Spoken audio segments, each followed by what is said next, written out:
الله بالله العلی العظیم حسبنا الله و نعم الوکیل نعم المولا و نعم النصیر رب اشرح لی صدری و یسر لی امری واحلل عقدة من لسانی یفقهوا قولی و الصلاة و السلام علی اشرف السفراء و المرسلین حبیب اله العالمین ابوالقاسم محمد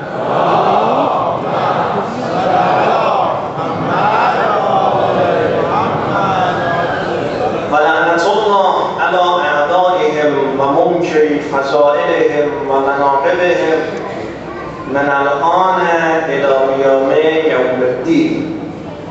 قال الله تبارک و تعالی اعوذ بالله من الشیطان اللعین الرجیم و یقول الذین کفروا لست مرسلا قل کفی بالله شهیدا بینی و بینکم و من عنده علم الکتاب. هدیه به پیشگاه قطب دایره امکان آقای ما مولای ما امام زمان در شب ضربت خوردن مولای ما امیرالمؤمنین عاشقان علی صلواتی حیدری ختم کند.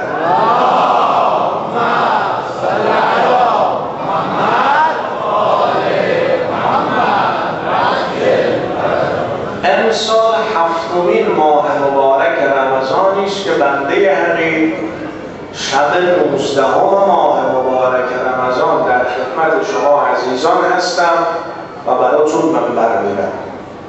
با شیوه منبرهای من از سالهای قبل آشنا هستید. اعتقادم اینه، عقیدم اینه که در مسجدی که منور است به نام زیبای مولای ما امیرالمؤمنین شب 19 و 21 با وجود مخالفت هایی که از من فقط فضائل علی میگه. چرا چنین میکنم؟ چون بیان فضائل علی نور است.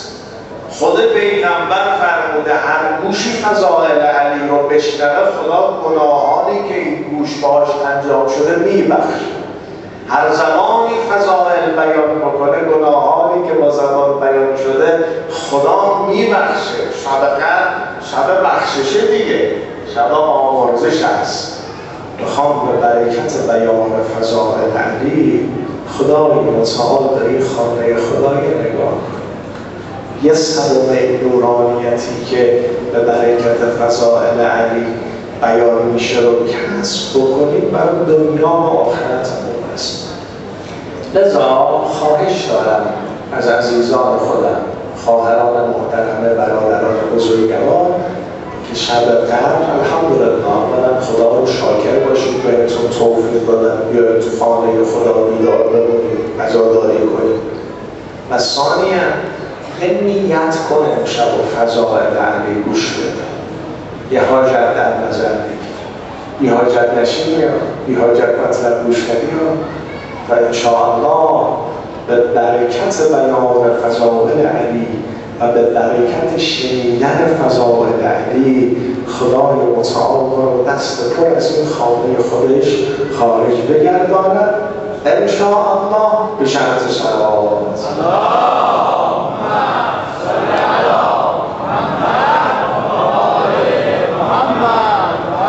با مقدمه‌ای که عرض کردم خدا وکیلی انتظار همین زیباتر از این صلوات بفرستید.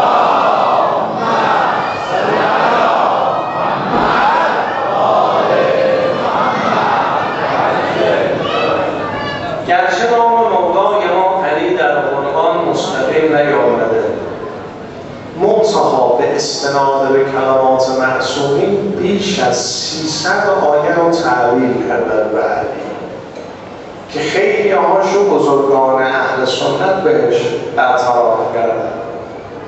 مثل حاکم حسکانی کتابی داره به نام شواهد التنزیل بیش از 120 آیه بیان کرد. یکی از آیاتی که مربوط است به مولای ما علی آیه‌ای است که ابتدای سخن عرض کردن. آخرین آیه سوره رعد خدای متعال به پیغمبرش می‌فرماید و یقول الذین کفروا لست مرسلا. پیغمبر به کفار و منافقینی که رسالت تو رو قبول نداره، منکر رسالت پیغمبرن، قل بگو. چی بگم؟ کفا بالله شهیدا بینی و بینکم و من عنده علم الکتاب. مطلب مهمه ها، بهشون بگو دو شاهد کفایت میکنه که من رسول الله هم، که من پیغمبر خدا هستم. این شاهدان کیا هستن؟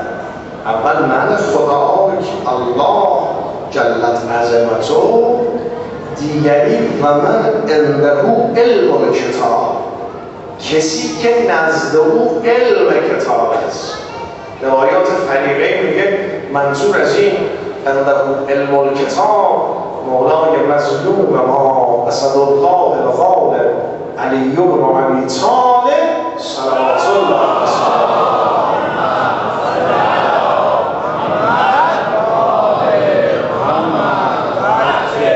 این یکی از فضائل مهم علی است که علی شاهد است بر نبوت پیغمبر کنار الله. این نص آیه قرآن است.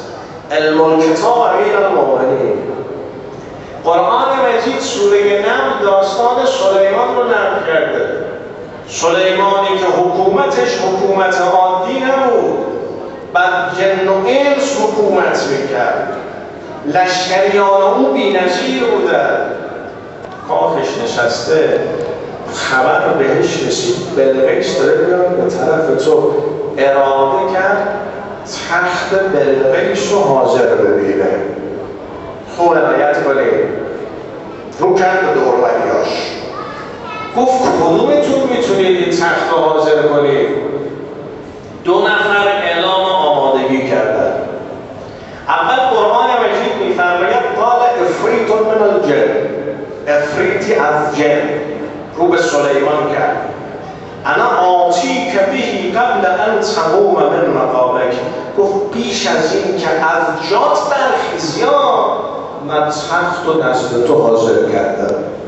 این نفر اول، دل بدید. نفر دوم قال الذی عنده علم من الکتاب، کسی که بعضی از علم کتاب نزدش بود، اینقدر قدرت داشت، گفت انا آتی که بهی قبل ان یرتد الیک طرفک. جناب سلیمان قبل از اینکه پلک بزنی، قبل از اینکه موجه رو هم بیاد، من تخت حاضر کردم. تختی که برید تو تفاصیل ببینید، در یک اتاق مخصوصی ازش نگهداری میشد. فاصله شهر سبا و مقر سلیمان در شام امام صادق میفرماید 500 فرسخ بود. بعضی از علم کتاب داشت، اما اینقدر قدرت داشت، گفت قبل از اینکه پیچ ندارم میزدی من این تخت رو حاضر میکنم و حاضر کرد. برید تو تفاصیل روایی ببینید، نام این شخص قاسم بن برخیاس وزیر سلیمان بود، خواهرزاده او هم میشد. امام صادق میفرماید یه دونه از اسم اعظم میدانست. آخه اسم اعظم الهی 73 حرف است.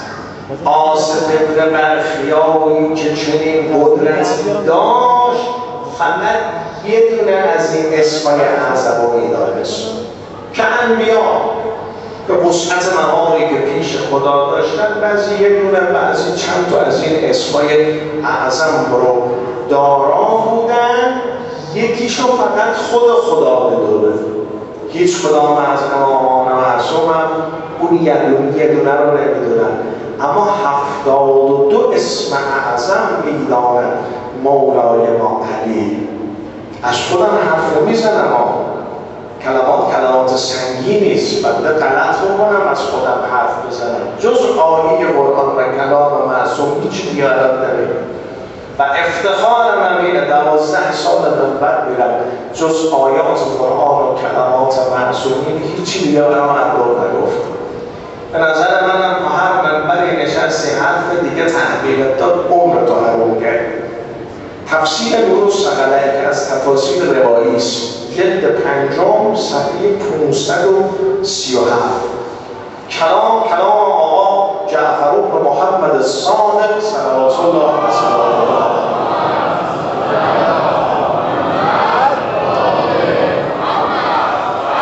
یک نفر اومد محضر امام صادق سوال کرد.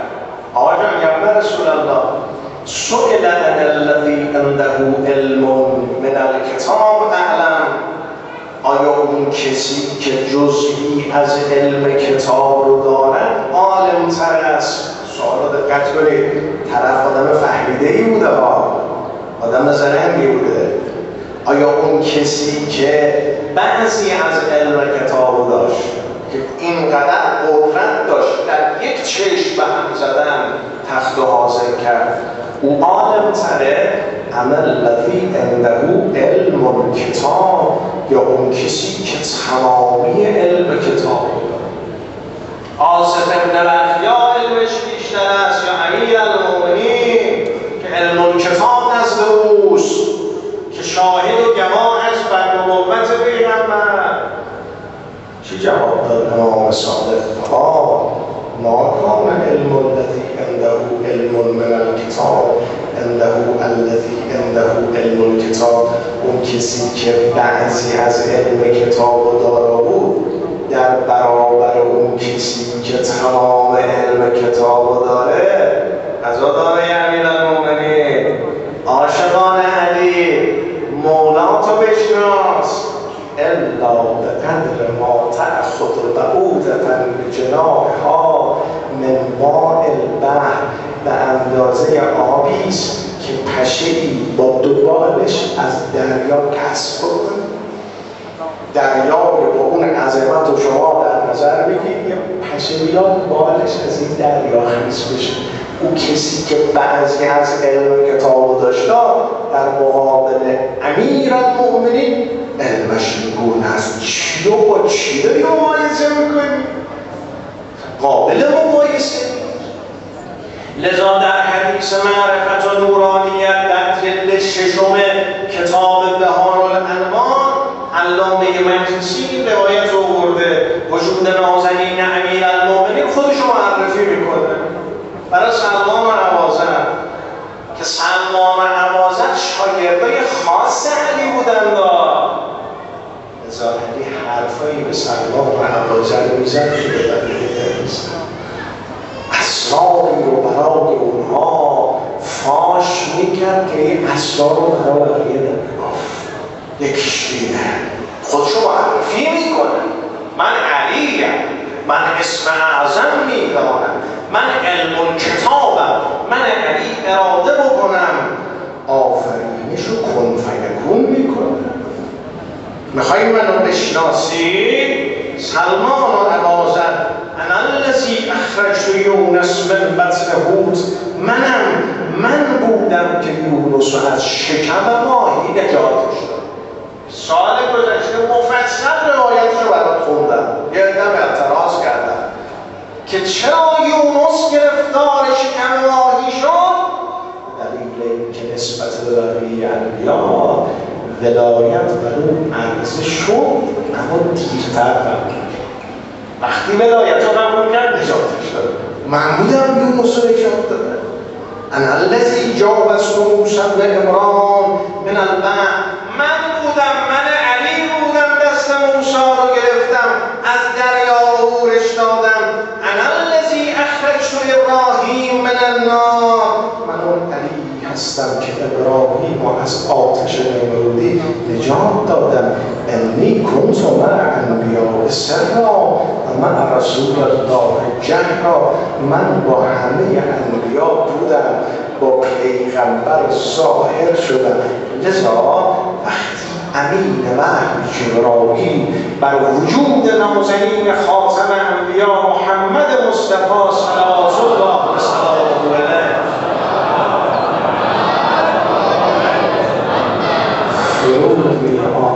هر بار بر پیغمبر نازل میشد میگفت یا رسول الله سلام منو بر علیت برس،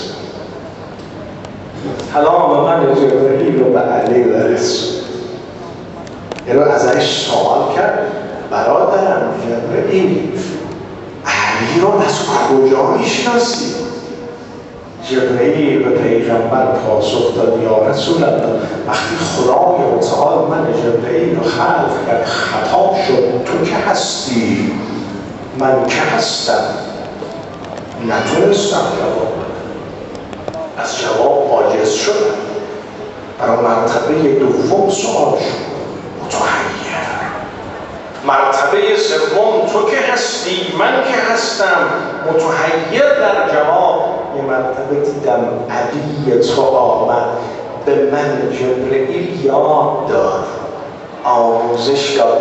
جبرئیل اینطور پاسخ بده انت رب الجلیل و انا عبد ضعیف، انت مولا و انا العبد، انت الخالق و انا المخلوق. علی به دادم رسید ها، علی معلمم بود، علی به من آموزش داد. وقتی اون گونه که علی به من آموزش داد پاسخ دادم خطاب شد رحمت بر تو و استاد تو علی ابن ابی طالب که به تو درس معرفت داد. یا رسول الله اینجا علی آبروی من رو خرید. ایزن روز که این پرده مینا می کرد از پس پرده علی بود تماشا می کرد. مولا تو بشناس بفهم با تمام وجود که امشب خدا رو بخوای به چه شخصیتی قسم، خدا رو بخوای به علی قسم بدی. شک نکن اسم علی اسم اعظم الله است. دو روایت برات بگم از خودم حرف نمیزنم، دست روایات اسم علی اسم اعظم است. روایت اول صلوات رو بفرست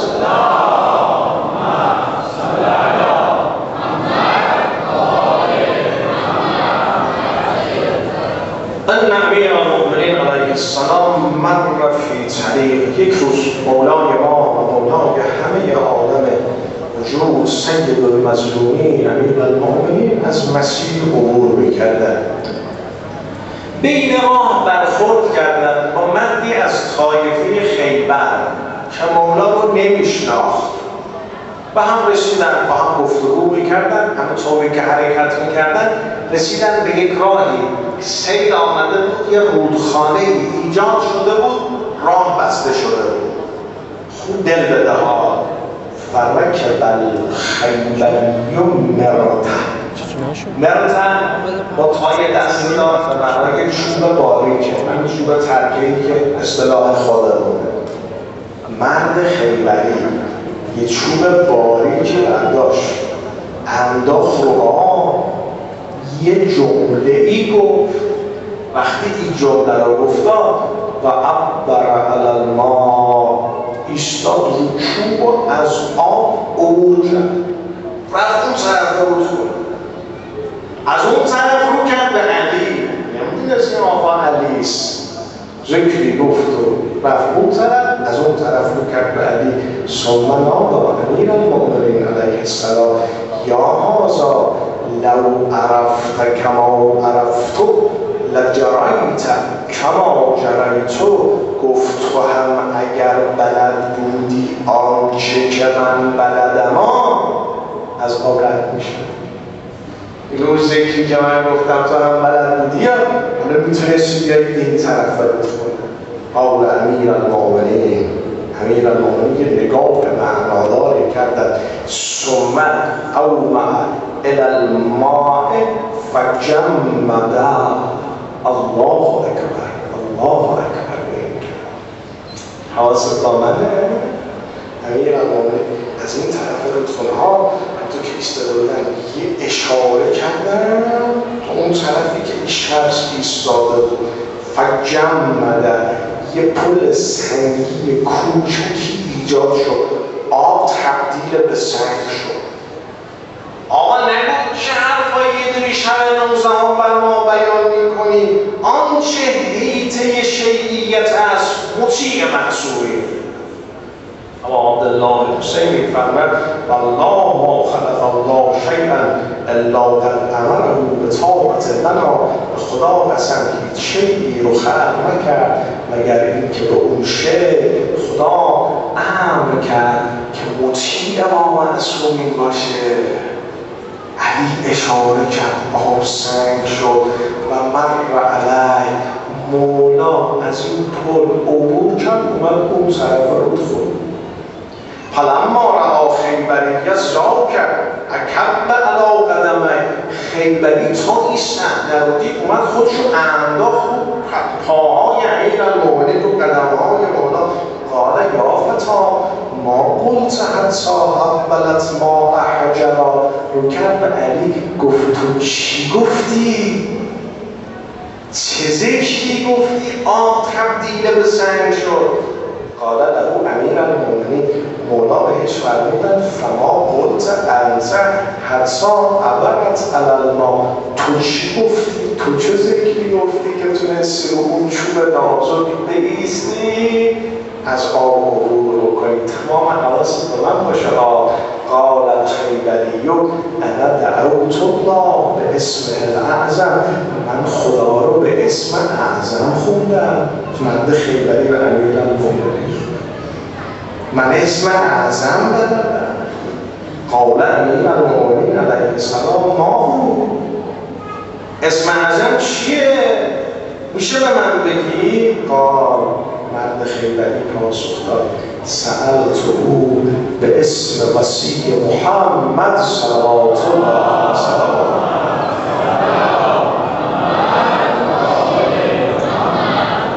به من چه ذکری گفتم تونستم از آب عبور بکنم.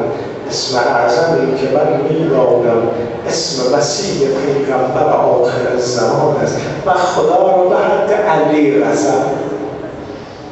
من یا علی گفتم و از آب عبور کردم. فقال امیرالمؤمنین انا وصی المصطفی، من وصی پیغمبرم، خدا رو به من قسم دادی. لذا تعجب نکن، اشاره کردم آب تبدیل به سنگ شد. این روایت. روایت دوم رو بخونم دعاتون کنم.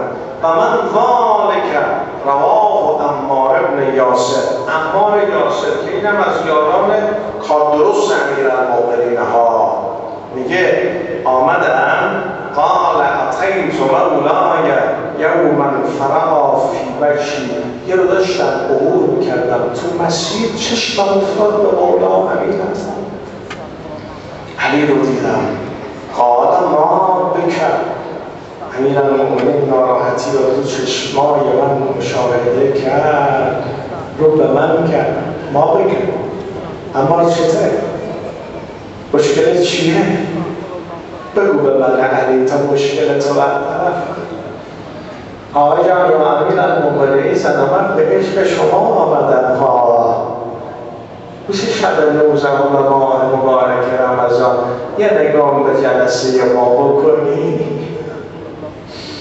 زن و مرد بگی چطوره؟ چی میخوای؟ چی حاجت داری؟ من علی ادا بکنم. و عمار گفت ما بگم چی میخوای؟ چرا ناراحتی؟ علت ناراحتی شو اینطور بیان میکنه. فقلت دینون اطال و به، عمار میگه آقا مدیونم، آقا مدروزم، یه پولی از یکی گرفتم، یه مدت تمام شد، طرف آمده پولشو میخواد، منم پولی ندارم، در بساط ندارم.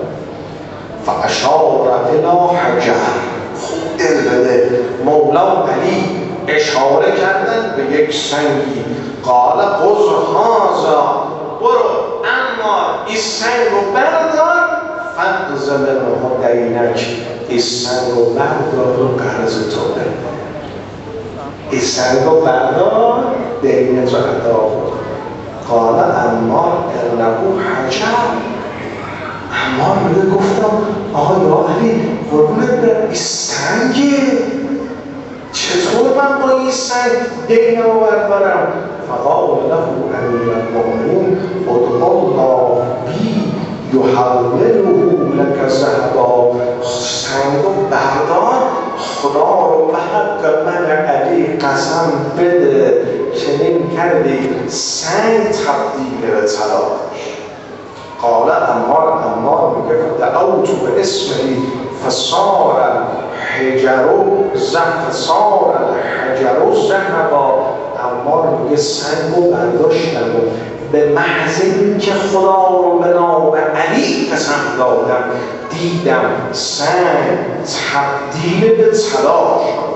فقال علی خذ منه حاجتک فقلت و کیف تلیم. اینجا روایت خیلی جالب و قابل تأمله. یه سوالی عمار از امیرالمؤمنین میپرسه، علی یه پاسخ فوق‌العاده میده. اسم علی رو گفتم سنگ تبدیل به طلا شد، برداشتم رو کردم به امیرالمؤمنین گفتم که فصار الحجر ذهبا و کیف تلیم، این سنگی که تبدیل به طلا شده چیکار کنم نرم بشه؟ این قسمتش رو برداشت.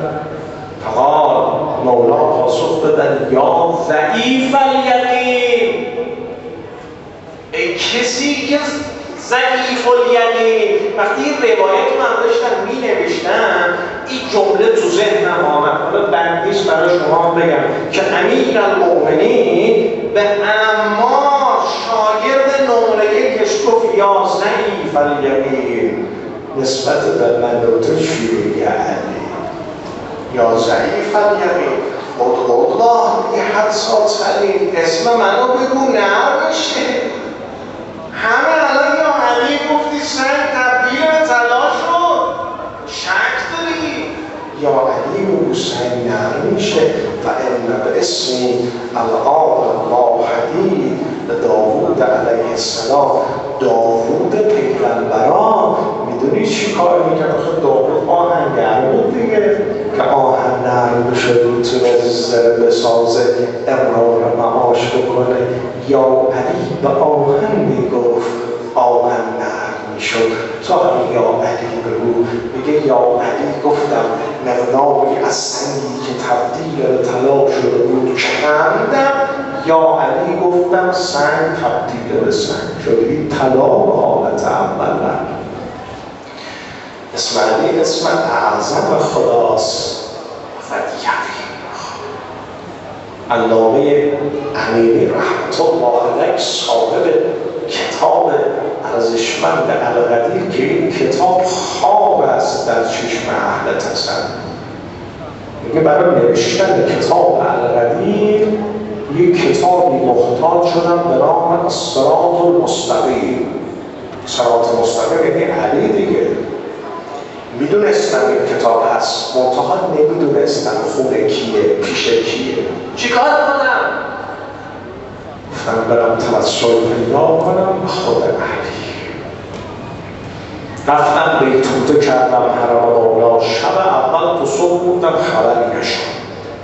شب دوم مولا فنایتی نفرمودن. شب سوم نزدیکی‌های سحر بود، دیدم یه عرب بادیه نشین مریض با یه وضعیتی حتی درست نمیتونه راه بره. آمد تو حرم امیرالمؤمنین و این پلاستیک دارویی که دستش بود پرتاب کرد. با یه یقین گفت یا علی من تو رو داشته باشم و بیمار باشم، خواه میگه یا علی بگم دیگه دارو نخورم. میگه این جمله رو گفت و حال پیدا کرده. دیدم رو پاش ایستا صحیح و سالم داره راه میره. شفاشو گرفت، از حرم مولا رفت بیرون. منقلب شدم، زدم تو سرم، شروع کردم گریه کردم. آقا جان این عربه اومد الان شفاشو گرفت. من اگر این کتاب میخوام و 3 شب اینجا بیتوته کردم، میخوام از مظلومیت تو دفاع کنم. شروع کردم گریه کردم. دیدم پرده ها رفت کنار، علی رو تماشا کردم. امیرالمؤمنین به من گفت چطوره؟ چی میخوام؟ گفتم آقا جان چه کتابی میخوام؟ فرمودن برو یه شیخیست به نام کاشف الغطا، این کتاب رو داره فلان قسمت کتاب خودش هم گذاشته، برو نشونی بده کتاب رو بردار. گفتم آقا جان یا امیرالمؤمنین 3 شب من بیدوده کردم، چرا شب اول جواب من رو ندادی؟ فرمودن به خاطر اینکه با اون حالی که من دوست داشتم منو صدا بزنی ها، امشب با اون حال منو صدا زدی. اسم علی اسم اعظم است، میخوایم با اسم اعظم الهی امشب خدامون رو صدا بزنیم، بمیرم برای مظلومیتش، بمیرم برای غربتش، عالم در اختیارشه اما مقابل چشمش زهراش و سیری میزن. خیلی پیش سخت گذشت. وقتی ازش سوال میپرسن سخت‌ترین روز عمر شما چه موقع بود؟ فرمودن خیلی سخته برای یک مرد مقابل چشمش ناموسش و سیری بزنه. سال 40 هجری آخرین ماه رمضان عمر علی 13 ماه رمضان بعد وسط خطبه رو کرد به حسن چند روز از ماه رمضان گذشته؟ بابا یا علی 13 رو کرد به حسین چند رو باقی مونده؟ 17 رو. اشک از چشمان جاری شد نزدیک است، وعده‌ای که پیغمبر داده نزدیک. یه چند شب هر شب خونه یکی از بچه ها بود. شب 19 ها مثل شیرین امشب یا خانه زینب یا ام کلثوم بود. یکی دیدم بابا علی حال عجیبی داره، میاد حیات خانه نگاه به آسمان میکنه میگه انا الیه راجعون. بعد اینکه پیغمبر داده نزدیک. صبح وقتی که دختر هوا و حساب دامادان اومد از خانه بیرون بره، مرغابی ها اومدن مانع شدن. چفت در مانع شد، کمربند علی رو باز کرد.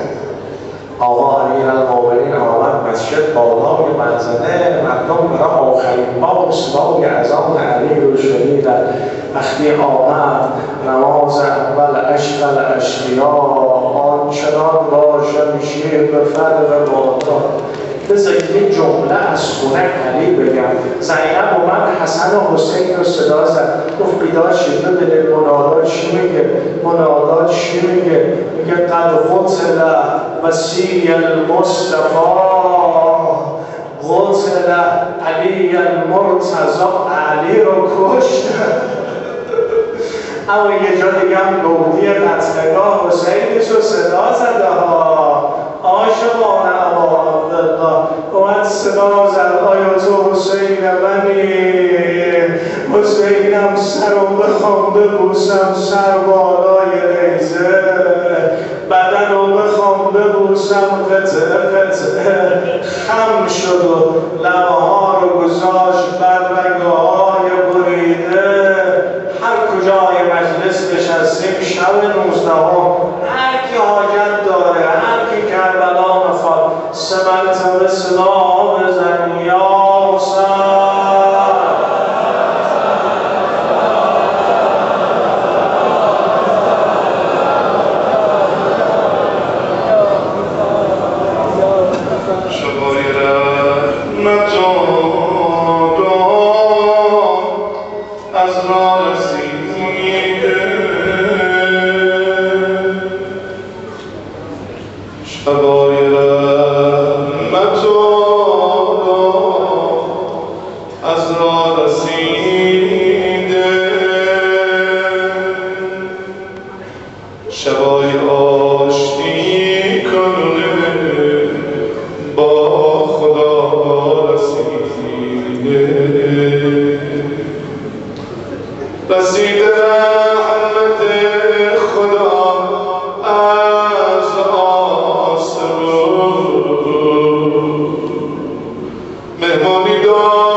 Just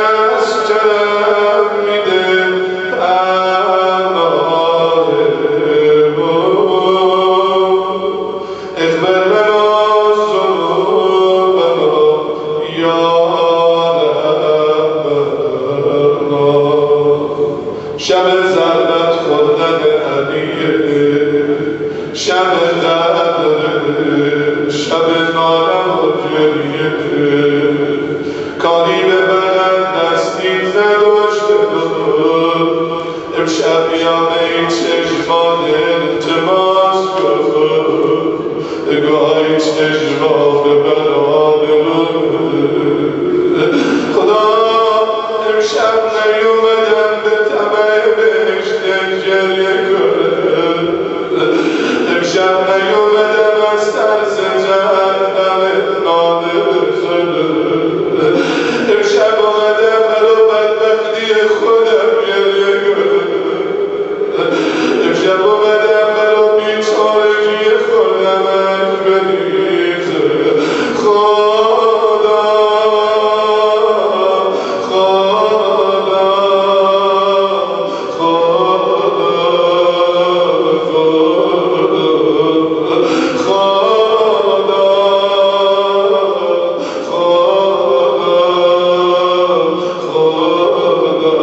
امشب خجالت رو بگذار کنار هر کسی اومده بسم الله تویی که دلت برا مدینه پر میزنه آماده بگم یادم تویی که دلت برا علم حسین یه ذره شده تویی که مریض داری مریض جواب کرده داری تویی که جواب داری خجالت جوابتو میکشی بسم الله امشب هر کجای خونه علی نشسته این آدمتو بلند کن خدا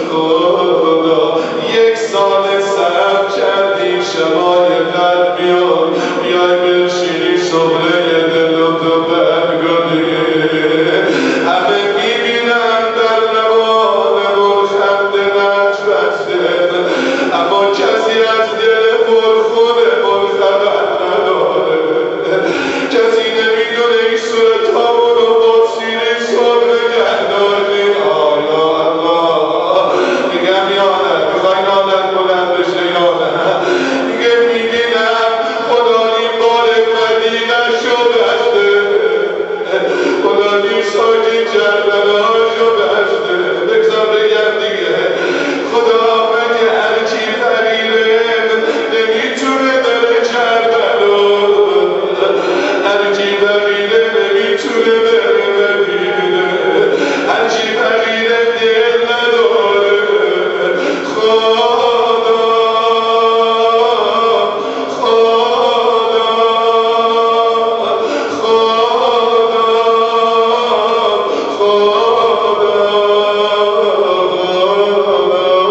خدا دل داماده شد شنیدی از سرور عزیزم منم یه اشاره کنم یا علی منم این مطلب زینب صدا زده سبب حسینم والد مسجد بشید وقتی که کوفه محراب امیرالمومنین رو زیارت کردی یا نه تویی که دلت الان تو ایوون تمام طلای علیه تویی که نجب رفتی دلم میسوزه برا اونا که هنو علم علی رو ندیدن هنو علم حسین رو ندیدن امشب بگیر از امیرالمومنین تو خونه علی نشسته خدا به موسی درمون موسی اگه بندم و دوستش نداشته باشم اجازه نمیدم در خونه بریادار بزنم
بفرما رحمت خدا رو به حق زهرا رسندی اما زهرای معلوم شکسته اما زهرای سوی خورده گر نگاهی به ما کنند زهرا دردها را دوا کنند زهرا الهی به فاطمت به فاطمت به فاطمت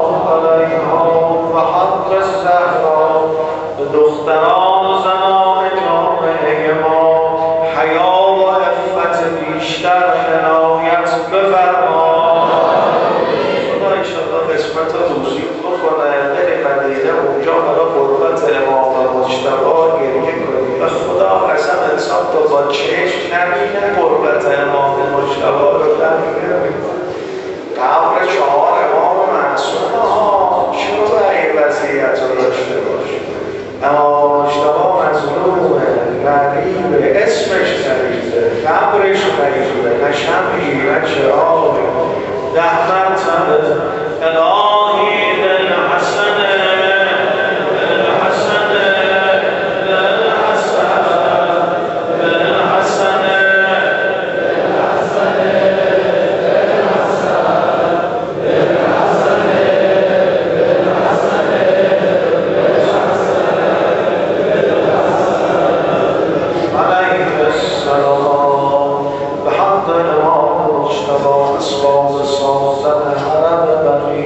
برای شیعیان کناموندی وحیانیت فراهم بگردان کربلایی آرزومندان کربلا الهی بالحسین بالحسین بالحسین بالحسین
انشالله توی این مصیبت در دوا بشه گم یه جا دلم به آباد حسین زور کجا گم اون موقعی که تیر سشوم و رها کردن به حلقوم علی از غم حسین نشد دیگر حسین یه نگاه کرد دید بچهش داره در دوبار میزنه وقتی نظر کردی تیر سشومه حالا میدونی که ای حسین خجالت کشید آقی میگه دیدم حسین برگشت طرف خیمه ها اما چند قدم میره دوباره برمیگرده گفتم چرا حسین مردده چرا نمیره خواهرا مادرها میگه یه نگاه کردم طرف خیمه ها دیدم ربا مادر علی چشم تزار بچهشه حسین بچهش رو برگردونه حسین خجالت میکشه اومد پشت خیام حرم یه قبر کوچکی رو کرد قنداقه علی رو میانه همیشه اومد خاک بریزه دیگه رباب دید همه چیز تمومه حالا حسین رو بچهش خاک میریزه یه مرتبه گفت حسین بذار یه بار دیگه بچه‌مو ببینم یه بار دیگه صورت حریمو ببینم خیلی ها تحریم تا روزشو شدیدم اگذاری یه تیکه شب بگم وقتی حسین دید رباب اومده خوب دل بده قنداقه علی رو داد دست رباب اما یه نگاه به رباب کرد حسین صورتش رو برگردون یعنی رباب شربنده شده بچه دو تیر سجابه رباب فهمید حسین خجالت کشید از جا بلند شد قنداقه علی رو دور سر حسین میگردونه حسین بچه بمانونه همه بگید یا حسین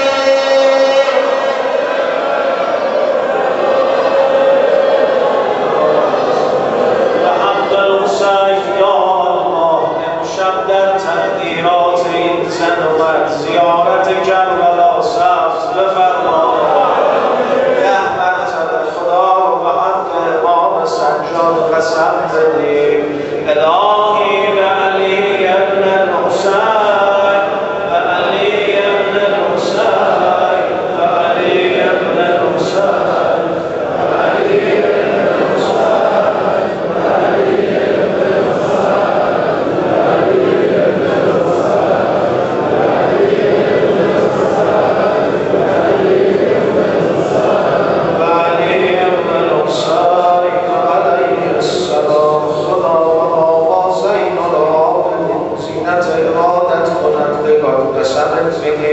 برو در خوندن نماز اول وقت شرکت در نماز جماعت موفق بدار ده مرتبه خدا رو به حق امام پنجم امام باقر قسم بدیم الهی به محمد بن علی به محمد بن علی به محمد بن علی به محمد بن علی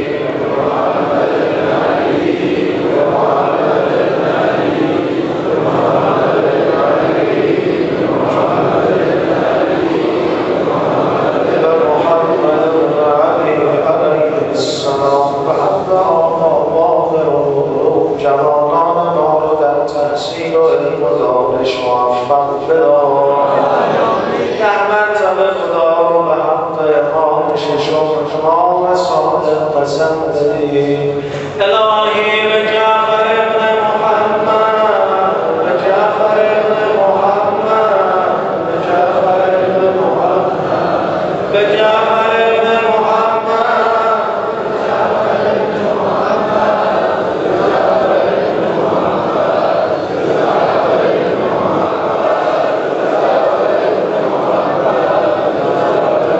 جعفر بن محمد علیه السلام یا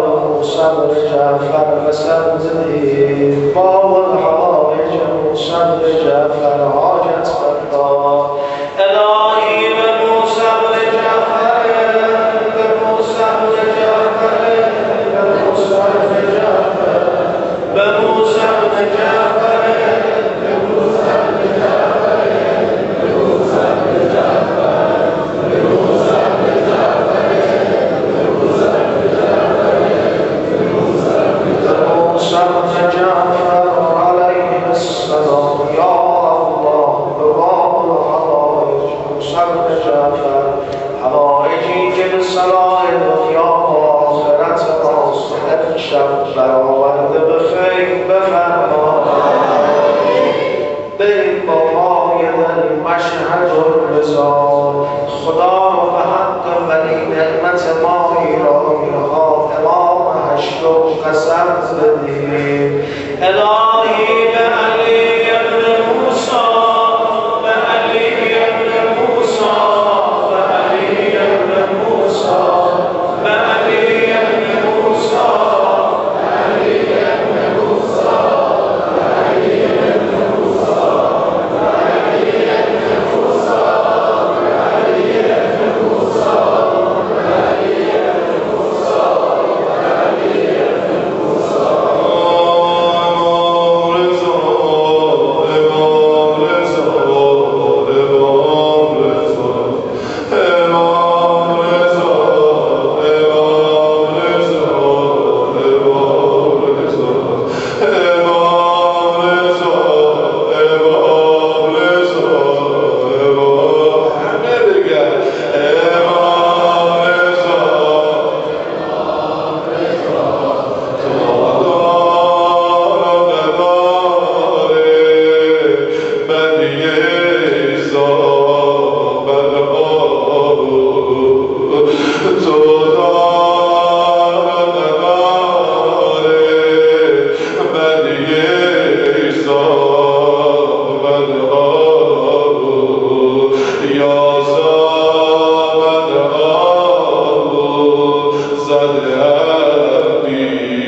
مرتبه خدا رو به حق پدر امام زمان قسم بدی. الهی بالحسن ابن علی، بالحسن ابن علی، بالحسن ابن علی، بالحسن ابن علی، بالحسن ابن علی، بالحسن ابن علی، بالحسن ابن علی، بالحسن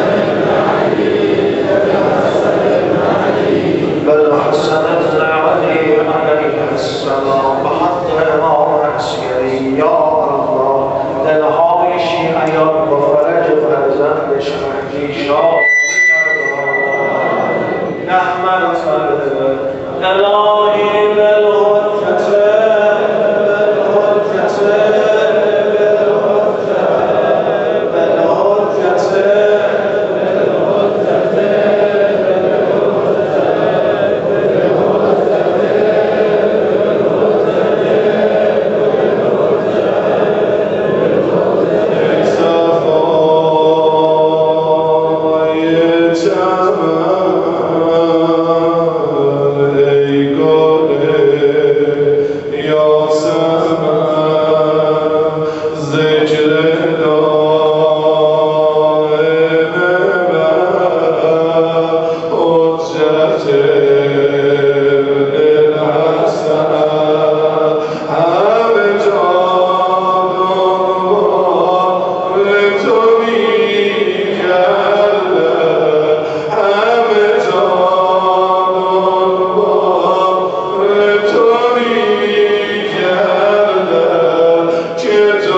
یا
بنده منم ارحم الراحمین. بگو حاجت تو 7 مرتبه یا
سیدی یک نظر سوی ما تو قسمت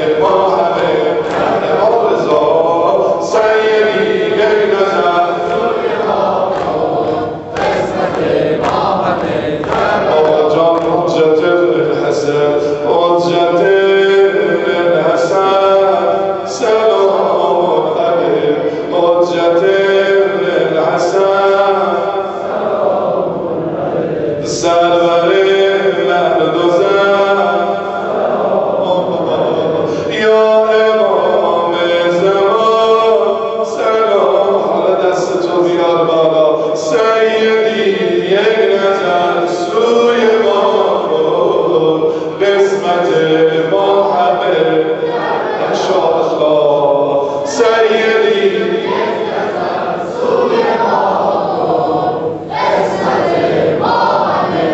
سلام علیک یا خلیفة الرحمن یا شریک القرآن یا امام الانس والجان السلام علیکم جمیعا و رحمت الله و برکاته الفاتحه الصلوات